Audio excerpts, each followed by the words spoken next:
सभी छोटे बड़े श्रोताओं को सुनीता भटनागर का प्यार भरा नमस्कार। ऑडियो स्टोरीज के हमारे चैनल कहानी जगत में आप सभी का स्वागत है। हिंदी कहानियों की श्रृंखला में आइए आज सुनते हैं हुस्न तबस्सुम नेहा जी द्वारा रचित कहानी झील की तरह।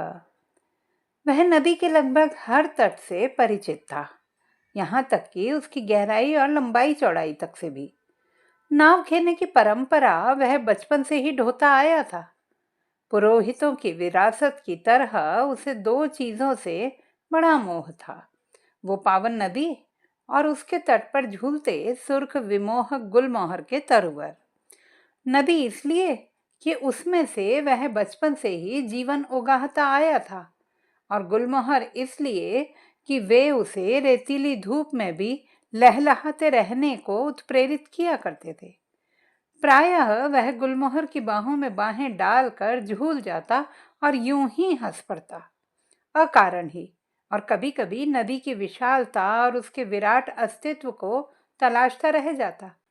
मगर नदी की परिधि में उसे अपनी पथिकता कभी व्यर्थ नहीं लगी। ये और बात थी कि ना तो वह मझधार में था और ना ही कभी किसी तट पर पहुंच पाया था।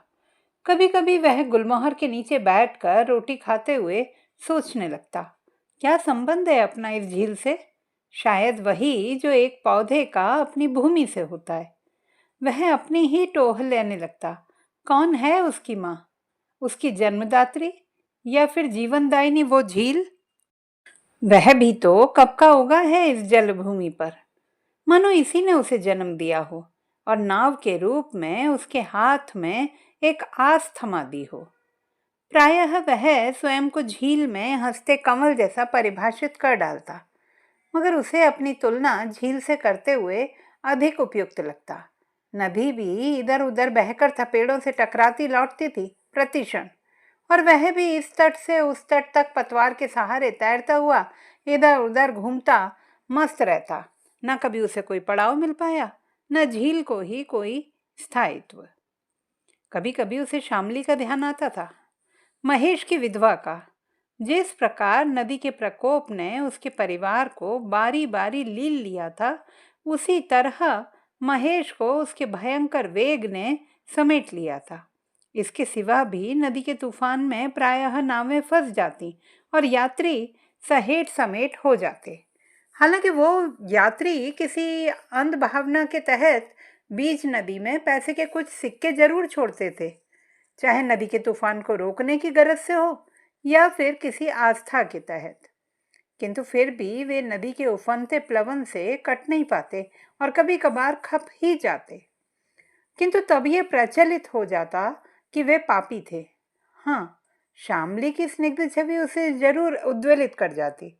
उसे कुलटा निशाचीन कहकर प्रायः समाज ने प्रतिक्षिप्त कर दिया था।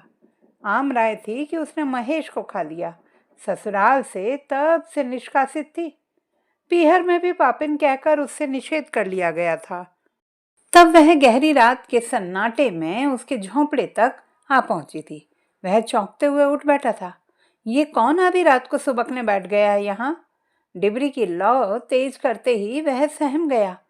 शामली, शिवा, अब काली में कब उफान आएगा? एक कंपन लहराया था। उसकी कातरता महसूस कर वह विस्मित रह गया।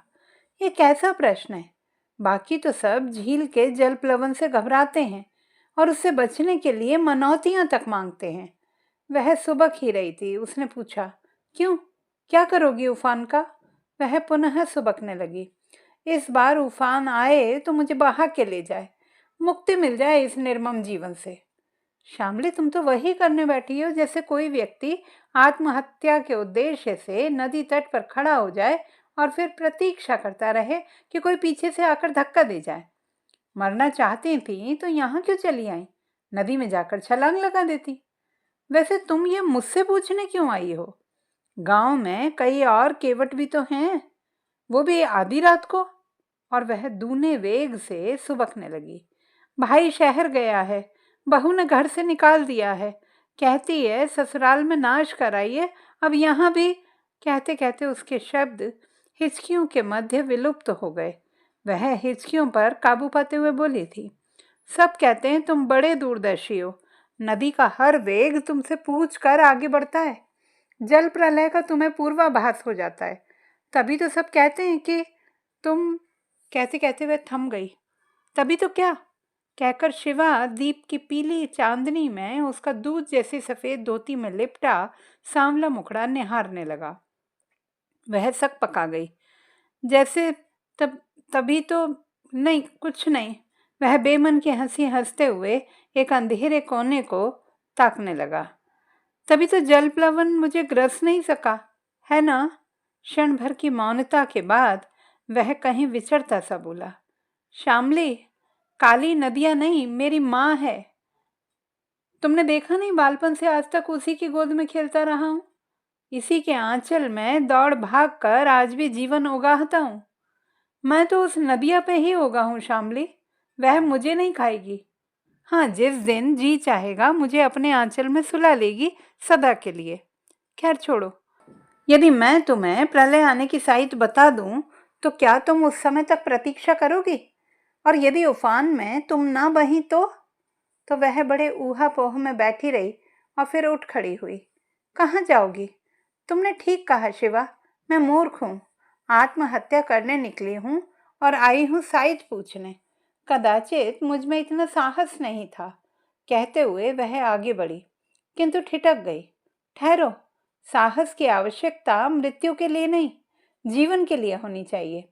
वैसे उचित समझो तो भादों तक प्रतीक्षा कर लो। जल प्लवन के पूरे आसार बन रहे हैं। कहते कहते वह धीमे से हंस दिया।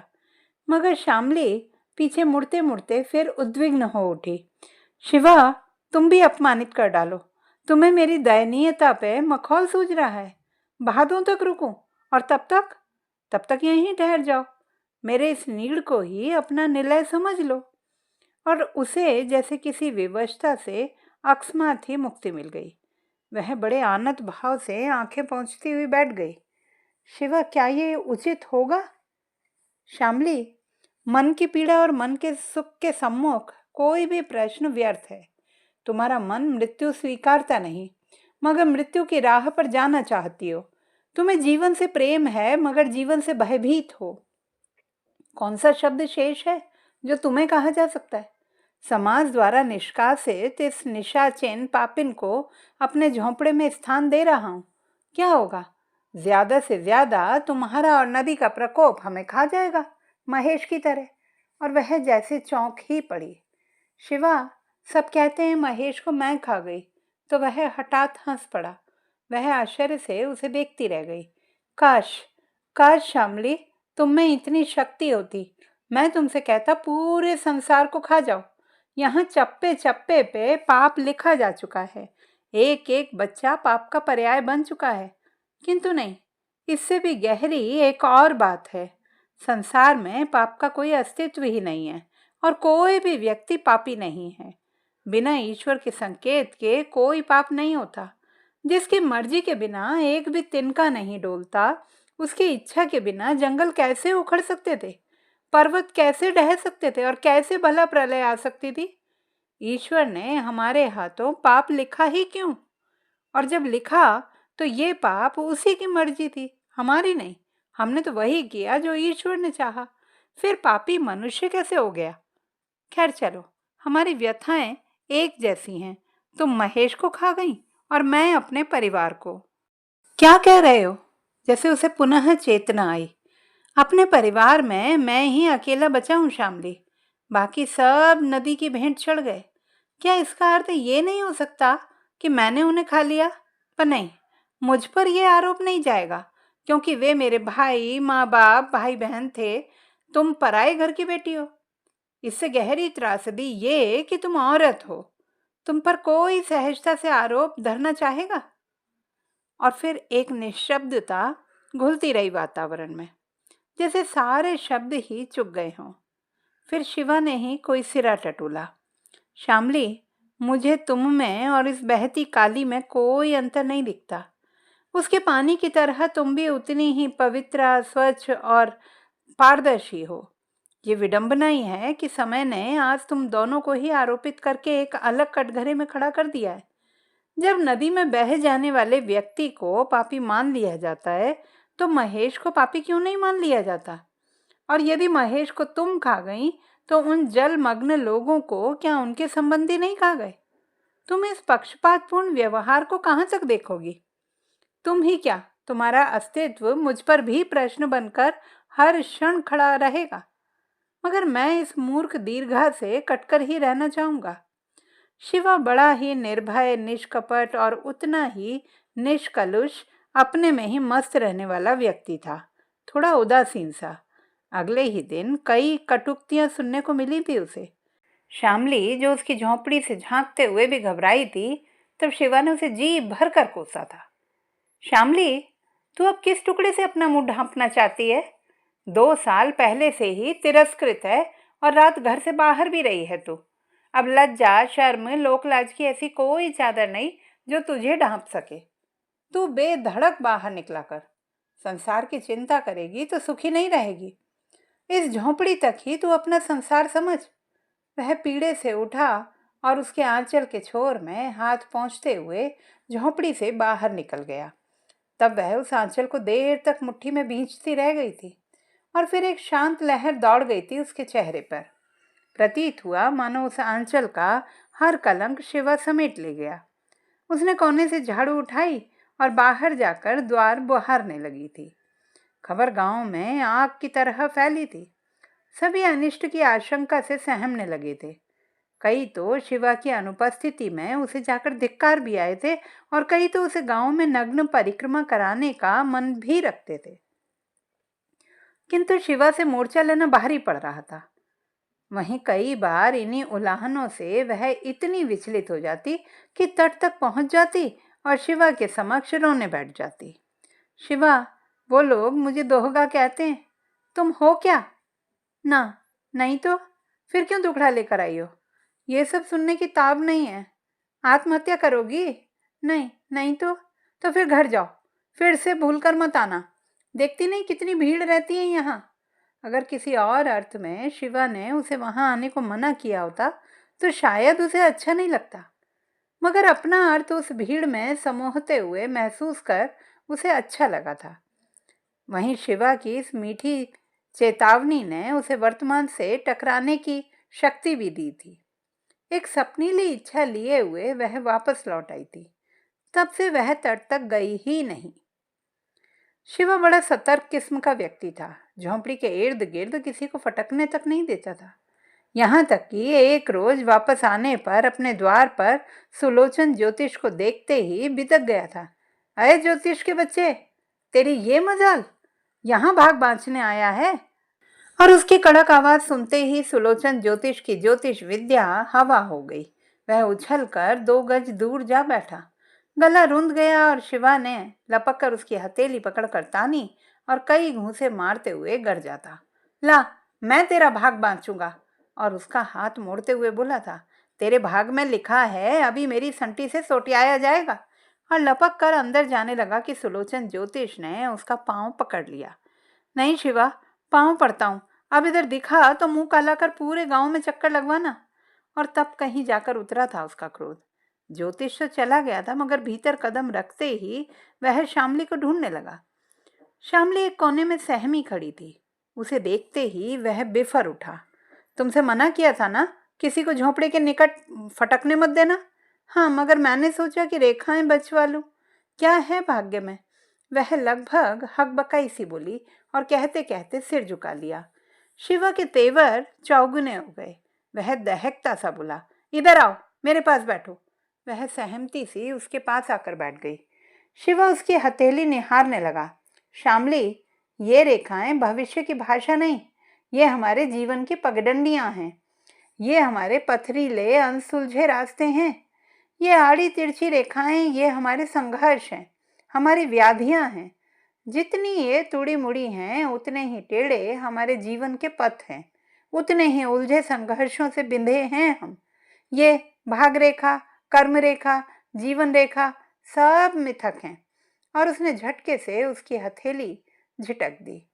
श्यामली उसे निर्निमेष देखती रह गई थी।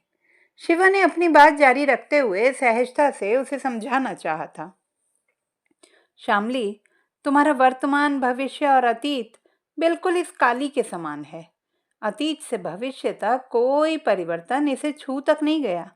ये भी तुम्हारी तरह आरोपित है और चौतरफा किनारों से बंधी हुई है, अपनी सीमा में ही उमड़ घुमड़ कर रहने को अभिशप्त। या जब भी कभी उससे आगे बढ़ने की इसने चेष्टा की है, उफान पर आई है, तो 1/3 गांव उजड़ गया है। प्रचलित हो जाता है कि नदी उन्हें खा गई, खाने ही आई थी। यद्यपि ये जल प्लवन नदी की प्रकृति होती है, फिर भी कहीं ना कहीं वो भी आरोपित होती है। तुम भी कुछ वैसी ही हो, अपनी सीमित दिशाओं में चक्कर काटती सी, एक परिधि में घुमड़ती सी, और जब भी कहीं सीमा लांघनी चाहिए है या अनायास ही कोई दुर्घटना घटती है तो आरोपित कर दी जाती हो। इस गांव में 2 ही नरभक्षी हैं, एक तुम और एक ये काली, और सारे गांव का पाप तुम दोनों ही ढोती हो। वह जैसे मन ही मन उसके तर्क को स्वीकारती हुई बात पलटने लगी। छोड़ो शिवा, मुझे भगवान की एक मूर्ति ला दो। पूजा अर्चना से मन बंधा रहेगा तो सारी व्यर्थताएं स्वतः मिट जाएंगी। मगर वह बरबस हंस पड़ा। श्यामली, कल राजनाथ मूर्तियां बेचने शहर ले जा रहा था। गणेश जी की 5 की थी, श्री कृष्ण श्री राम की 10-10 में और शिवा की 20 रुपए में। बताओ कौन सा भगवान लोगी, महंगा वाला या सस्ता वाला? वह स्तब्ध सी सोचती रह गई। वह संयत होकर थोड़ा ठहर कर सीना तान कर बोला, श्यामली, इस युग में भगवान सस्ता है, मानव महंगा है। पूजना है तो मुझे पूजो, मैं भगवान हूँ। माटी के भगवान तुम्हें हर मूल्य पर मिल जाएंगे, किंतु मुझ जैसा व्यक्ति लाखों रुपए देकर भी खरीद नहीं पाओगी। बोलो, पूजोगी मुझे? मैं हूं ना पूजने योग्य। श्यामली, मनुष्य स्वयं अपना भगवान होता है। मैं तो कहूँ तुम इस चक्कर में पड़ो ही मत, इससे आस्थाएं डगमगाएंगी, ईमान और दरकेगा। वह जैसे अपना आसपास भूल ही गया और श्यामली अपने कहे पर ही पछता गई थी। वह झुंझलाती सी बोली थी, शिवा, कृपा करके तुम जाओ, यात्री आने लगे होंगे। और वह तेजी से बाहर निकल गया, जैसे कुछ याद आया हो। श्यामली के अंतस में कुछ रेंग गया था। ये शिवा भी अजीब व्यक्ति है, अच्छी फलसफाई करता है, और मेरी सुरक्षा की भावना भी उसमें कैसे पैठ बैठ गई है। यद्यपि उससे मेरा कोई संबंध नहीं, एक पड़ोसी के सिवा, और क्या है वो मेरा? न भाई, न पिता, न प्रेमी। फिर क्या? जितना सोचती उलझती जाती, तन में कांटे उतरने लगते, और फिर थक कर उसने इस संदर्भ को ही छोड़ दिया था। शायद वह उसे अपना अंत्याधार मानकर ही निश्चिंत हो लेना चाहती थी। आषाढ़ लग गया था। बादलों के सुरमई जाल अंशांशतः यहाँ वहाँ छितरने लगे। हल्की हल्की रेशमी फुहारों की स्पर्शिका मन के हर कोने में फूल उगाने लगी। खेतों की हरियाली नेत्रों में एक अनछुआ सा बर्फीलापन उंडेल जाती थी। सावन आया, वृक्षों पर इधर उधर फूलों की ऋतुएं खिल गईं। वन तक महक गए थे। पूरा वातावरण एक अनोखे सौंदर्य से भर उठा। युवतियों के सावन गीत मन मयूर में कई बेचैनी उघाड़ डालते, मगर तब भी वह ठगी सी रह जाती है। कभी कभी वह वलती से गिरती वर्षा की बूंदों को देर तक हथेली पर रोकती रहती, स्वयं नहीं भीग पाती शिवा के भय से। भादों तक सारा वातावरण शांत होने लगा। चहुं ओर एक नीरसता घुलने लगी थी। एक ओर अगर मिट्टी की भीगी मन बांध लेने वाली सुगंध थी, तो वहीं दूसरी ओर आत्मा को भी आहत कर देने वाली संभावनाओं की सहम। झोंपड़ियां झप्परों का प्रबंध करते उन्हें सुधारने के प्रयत्न में सारा गांव अचानक ही बड़ा व्यस्त होने लगा था। वहीं स्त्रियां घर में आरती कीर्तन करती, प्रार्थनाएं करती और मनौतियां मानने बैठ गई थीं कि काली के संभावित प्रकोप से किसी तरह बचा जा सके। इस मधमाती ऋतु में लिलगुदवा प्रायः गांव में स्वर भांजते दिखाई पड़ जाते हैं, मानो उन्हें ऋतु के मर्म का अच्छा ज्ञान हो। इस मयूर ऋतु में ही तो पूरी तरह सज लेने का मन करता है। नक्शिक तक विवाहिताएं अपने पतियों के नाम नई नई आकृतियां बाहों पर गुदवाती हैं। युवतियां कहीं कलाई में छोटा सा फूल या बेल गुदवा लेती हैं। हालांकि मन उनका भी होता है किसी सुहाने स्पर्श का संकेत किसी नाम के रूप में अपनी बाहों पर गुदवा लेने का। पर लोकलाज के भय से वे बस सोचती रह जाती। तब कई बार उसका भी मन हुआ था, कुछ कुछ ऐसा ही, मगर वो ज्योतिष प्रकरण याद पड़ते ही उसकी जान सूख जाती और किवाड़े से टेक लगाए खड़ी वह इस विमोहक दृश्य को समोहती रहती। कभी कभी सूने नेत्रों से अपनी कलाई देखते देखते उद्विग्न भी हो उठती, पर शिवा की याद पड़ते ही वह बुझ जाती। ज्योतिष तो गांव के संबंध के कारण छूट भी गया था, इसे तो शिवा मार ही डालेगा। तभी वह शिवा की आवाज पर चौंक गई। श्यामली, क्या बात है? वह भयाक्रांत सी पीछे हट गई। कुछ कुछ कुछ तो नहीं, मानो उसकी चोरी पकड़ी गई हो। शिवा ने यहाँ वहां नजर दौड़ाई। स्त्रियों की भीड़। कुछ देर को वह श्यामली को देखता रहा, अनिमेष। उसकी कलाई पकड़ी और लगभग खींचते हुए उधर ले गया। सभी स्त्रियां कुछ सहमी और हैरान सी पीछे हट गईं। गोदने वाला अलग आशंकित होने लगा। हालांकि वह बड़ा तन्मय सा किसी स्त्री की कलाई में कुछ गढ़ रहा था, लेकिन जब वह स्त्री भी हाथ छुड़ाकर भाग गई तो उसके माथे पर भी शंका की कई तरंगें दौड़ गईं। तभी शिवा की कड़क आवाज उसे सुनाई दी। पहले इसकी कलाई गोदो। वह डर से थोड़ा सिकुड़ गया। बोला, हाँ हाँ, क्यों नहीं, क्या गुदवाना है? लिखो शिवा। पास खड़ी स्त्रियों का मुंह खुला का खुला रह गया। उन्हें बरबस विश्वास नहीं हो रहा था, मगर जब विश्वास हुआ तो वे अपने अपने घर की तरफ भाग गईं। शायद यही खबर देने कि तभी एक और शोर उठा। नदिया का पानी चढ़ रहा है। घर घर में प्रलाप का सा वातावरण हो गया। भागम भाग मच गई। शिवा भी श्यामली का हाथ गोदवा कर झोपड़ी में आ गया, पर तत्काल पुरोहित जी के आगमन से वे आशंकित हो गए। शिवा के भीतर जहां एक वितृष्णा सी मचाने लगी थी, वहीं श्यामली के अंतर में एक ठंडी सहम बिछ सी गई थी। छूटते ही पुरोहित जी ने श्यामली को कई गालियां दे डाली, मगर शिवा के तेवर देखते ही नरम पड़ गए। थोड़ा समझाने की शैली में बोले, शिवा, तेरे इसी निर्णय का ही परिणाम है नदी का चढ़ाव। पूरा सावन बीत गया, भादों भी चला ही गया था सही सही, कि उतार पर ही काली उफान पर आ गई। मेघ घिरने लगे। वह पुरोहित को शांत करते हुए बोला, पुरोहित जी, ये उतार चढ़ाव और वर्षा जल प्लवन सब प्रकृति का नियम है। गांव का कोई भी व्यक्ति इसका आरोपी नहीं है। सारे गांव की नहीं, मैं श्यामली की कहता हूँ, जो लोक लाज तज के यहाँ तेरे साथ।